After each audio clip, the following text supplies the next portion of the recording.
The Brothers Karamazov, Book 3, Chapter 8. Book 3, Chapter 8 is unique in that it's very much on the nose. It's very much what the book is. It is a perfect representation of the book in that.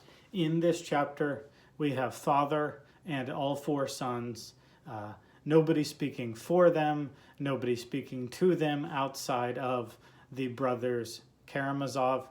We have them all not only speaking for themselves, relating to each other, but also perfectly embodying who they are. So to illustrate here, let's just go through the chapter real quick.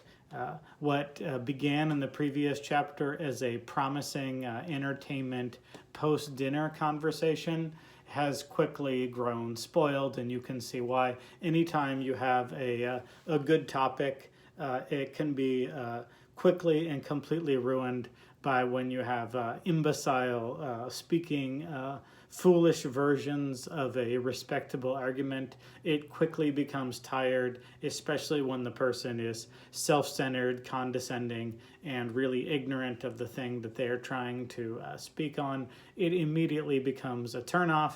And so after hearing Smyrdiakov spew his Antichrist sentiment done really poorly, even Fyodor, who is also Antichrist, he doesn't want to hear it anymore. It's tiring, it's boring, and he says, you know what, you servants, Grigory and Smyrdiakov, can you leave? Can you just leave? And then as soon as Smyrdiakov leaves, Fyodor says, where does he get off talking like that? And then he looks over at Ivan and says, why are you such a hero to him? Why do you like him so much? Or why do you make him like you so much? You're his idol. He's trying to sound like you. He's trying to be academic and rational like you. And he just comes off sounding foolish. And Ivan has a typical condescending response, which is basically, well, he's one of those useful idiots. When it comes time, inevitably, for revolution, someone like him is going to take these ideas and be the first to give his life. So Ivan knows that Smyrdiakov is kind of a 99-cent store, a Walmart version of Ivan's name brand, that he's sort of a useful idiot. And Fyodor says, well, he hates you, Alyosha. So Fyodor's kind of looking around the table at his sons and seeing how they match up to Smyrdiakov. And he says, he hates you. And you know what? With this peasant class, you know what they really need? They really need a good spanking. They really need a good beating. We lost our way when we started treating these people so nicely. What they really need is a good thrashing.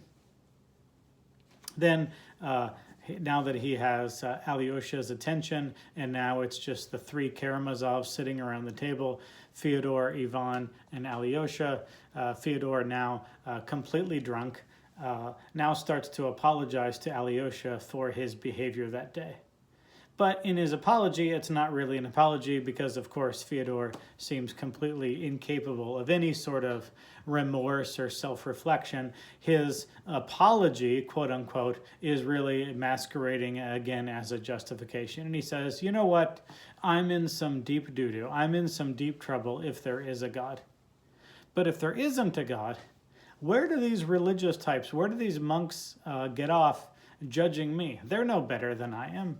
If I had my way, I'd burn down every religious institution, and I'd crucify the person that made God up, and even crucifixion would be too good for them. And we need to get away from that hokey supernatural mysticism and just force everyone to deal with truth and life and science and facts.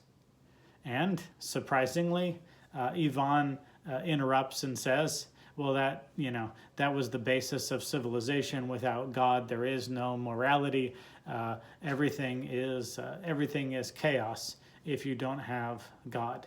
And so Fyodor looks at his sons and says, well, settle it, Ivan. Is there a God? And Ivan predictably says no. What about, Ivan, immortality? Ivan predictably says no. Looks over at Alyosha. Where do you stand on the God question? Yes. Where do you stand on immortality? Yes. Well, it seems more likely that Ivan is right than you, Alyosha. Then Fyodor begins to be a little bit hard on Ivan and where his beliefs lead and where his arguments go. And now, previously, Ivan has stood up for Christianity, surprisingly. Now, maybe a little bit less surprisingly, but still a little bit unexpected.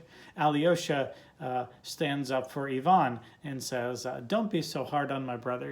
You're being a little bit of a bully."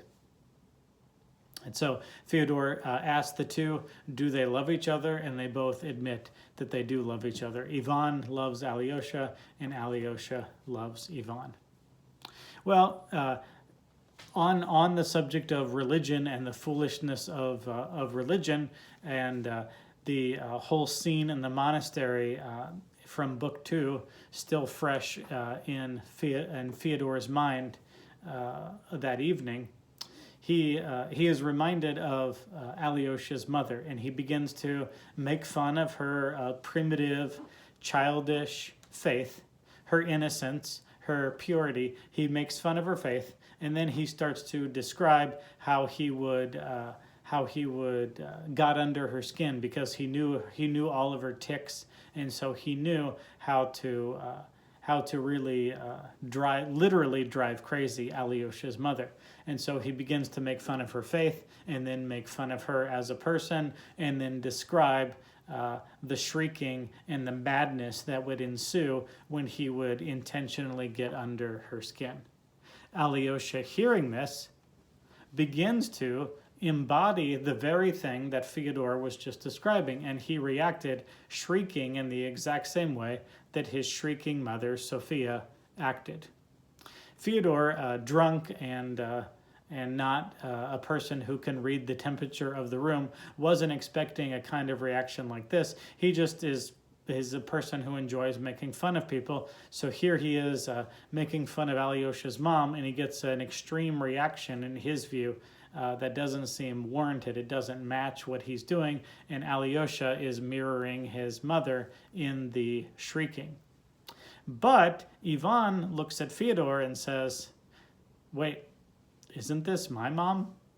In other words, he's not really asking, isn't Alyosha's mother my mother? He knows that to be the case, but he asks it in the form of a question to sort of interrogate Fyodor and basically accuse him of forgetting which mother goes with which child. And so Fyodor has to think and gather himself and say, oh yeah, I'm also making fun of your mother too. So what we have in this chapter is Ivan denying the existence of God. He's denying immortality, yet he stands up for good and true people, Alyosha and his mother. You have Fyodor pretending to care about the truth, but not really, just using words, windy words that have no connection to truth or reality, pretending like he cares about truth, but just changing on a dime, depending on what the last son has said. You have Alyosha, who is gracious to his father, doesn't call him a scoundrel, and says he loves his brother, also demonstrating his love for his mother. So, as I said, we've got all the Karamazov brothers acting exactly how you would want them to act. A perfectly on the nose, a perfectly matchy-matchy, a perfectly representative chapter ends in Dmitri rushing in all angry and drunk, and we see in the next chapter, but it's not a mystery to figure out why Dmitri would break into the room all angry and drunk. So, as I began the video saying, this is a chapter that is rare in the book, where we have all the brothers together, alone, speaking for themselves and bouncing off each other. And so, if for nothing else, it's a significant chapter just on that count.